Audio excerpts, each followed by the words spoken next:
I'm on a bit of a personal journey through the Ys series. My first Ys game was Ys 8 Lacrimosa of Dana back on the 27th of July 2018, and I was very impressed. That personal journey has now landed me on Ys Memories of Celceta for the PlayStation 4. A little backstory, Memories of Celceta is a remake/reimagining of Ys 4, which had a tangled development. After the 1989 departures of Ys series creators Masaya Hashimoto and Tomoyoshi Miyazaki, Nihon Falcom licensed Ys 4 to two companies at the same time. Tonkin House, who had previously developed Ys 3, created Ys 4 Mask of the Sun, the canonical fourth title. Hudson Soft, who had previously ported Ys 1, 2, and 3 to the PC Engine CD, created Ys 4 The Dawn of Ys, which takes place in an alternate universe. Then in 2012, Nihon Falcom decided to remake Ys 4 in-house for the PlayStation Vita. The result was Ys Memories of Celceta, the new canonical fourth entry to the Ys series. The remake was then remastered for the PS4 in 2019 under the name Ys Memories of Celceta Kai. And now, here in 2020, the enhanced Memories of Celceta has arrived in the West. So how does it hold up? Let's find out. But first, don't forget to subscribe and click the bell icon to get notifications whenever I upload new videos. You can also check out videos from my backlog, including my reviews of other Nihon Falcom games like Trails of Cold Steel 1, 2, and 3. Now let's begin. This review and the related footage is based on a physical, retail copy of the game for the PlayStation 4. I thought I told you to let me know if you managed to make it back alive. Memories of Celceta follows series protagonist Adol Kristen. An amnesiac Adol awakens in the Celceta region's mining town called Kaznin.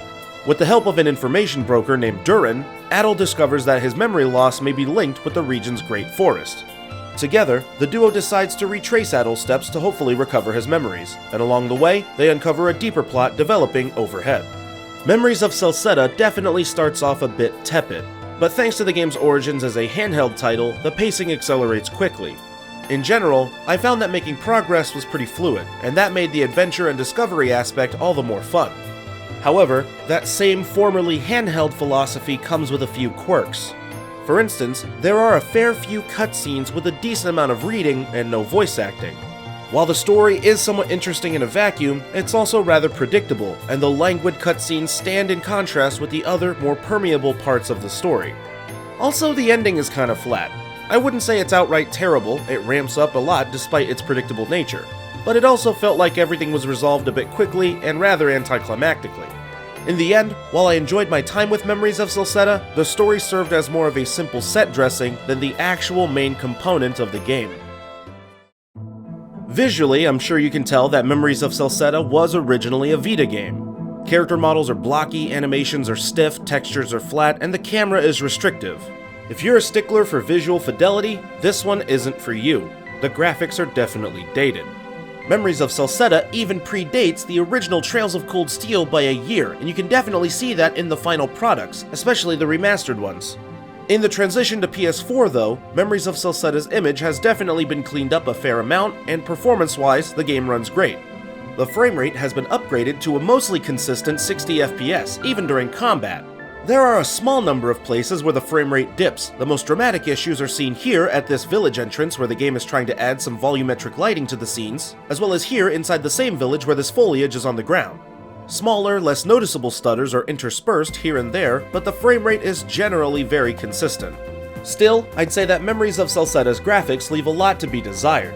I'm not a graphics elitist by any means. I do think graphics are important, but visuals are not the end-all be-all of a game. But unlike its contemporaries such as Trails of Cold Steel, which can pass off its lesser visual fidelity as an art style, Memories of Celceta's graphics are old, any way you slice it. Conversely, the audio of the game is pretty good. Once again, the sound design is definitely hampered by the game's PlayStation Vita origins, but it still holds up as well as any other Nihon Falcom games cut from the same cloth. The most important scenes and dialogues are accompanied by some brief voice acting. The dialogue can be toggled between English and Japanese, and I opted to play in Japanese as I originally played Ys 8 in Japanese. Here's a comparison between the two languages. I couldn't believe my ears when I heard that you repelled one of Sis's knives with just your sword. She never misses. 俺は姉貴の百発百中の投げナイフを剣で弾き返した話に驚いたね。In practice, however, I found that the choice of spoken language is somewhat irrelevant in the long run, as voice dialogue is very sporadic. It wasn't frequent enough to be either too problematic or too engaging. What's there is fine, but it's ultimately very sparse. The music is where the audio really shines. I'd love to hear a few of these tracks fully orchestrated to add a bit more depth, but what was present sounded nice.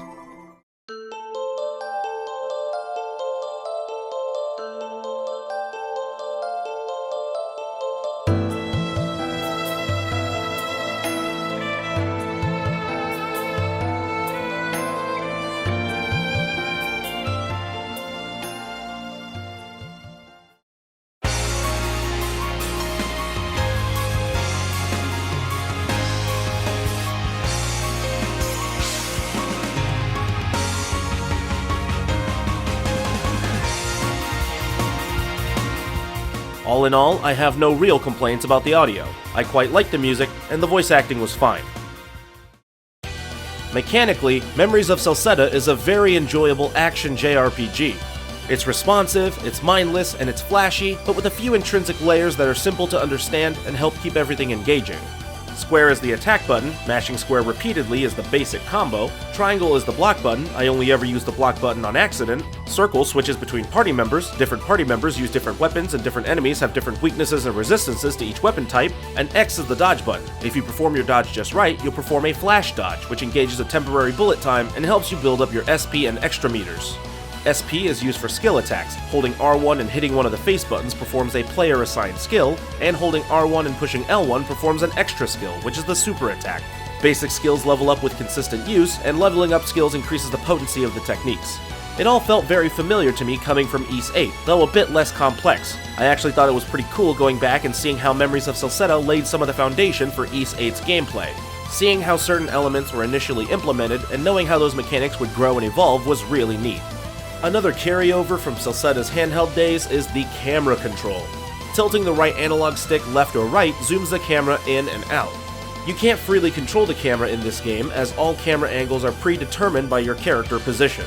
I fully understand why the game doesn't have a camera that players can freely manipulate in 3D space, but there were times where I found the forced perspectives to be troublesome, especially at the default distance. In the grand scheme of things, this is a really small gripe, as pulling the camera back as far as the game would let me did fix a number of issues. As for vertically tilting the right analog stick, that controls the party AI rather than the camera. Pushing up prioritizes offense, with the AI having zero concern for its own well-being. Pushing down changes to evasion mode, where the party will dodge and defend instead of attack. It's really important to change this AI during boss battles. There were times where I was struggling to defeat a boss only to realize I had the AI set to evasion mode. In essence, I was fighting the boss by myself. The AI toggle is certainly very nice to have, and there are times where switching to evasion and avoiding enemies comes in handy. However, for much of my time with Celceta, I just set it to attack mode and left it alone. In summation, I found the gameplay to be satisfying despite its odd quirks. Battles were snappy and engaging, and the general rhythm of combat made the actual adventuring portion of the game all the more enjoyable.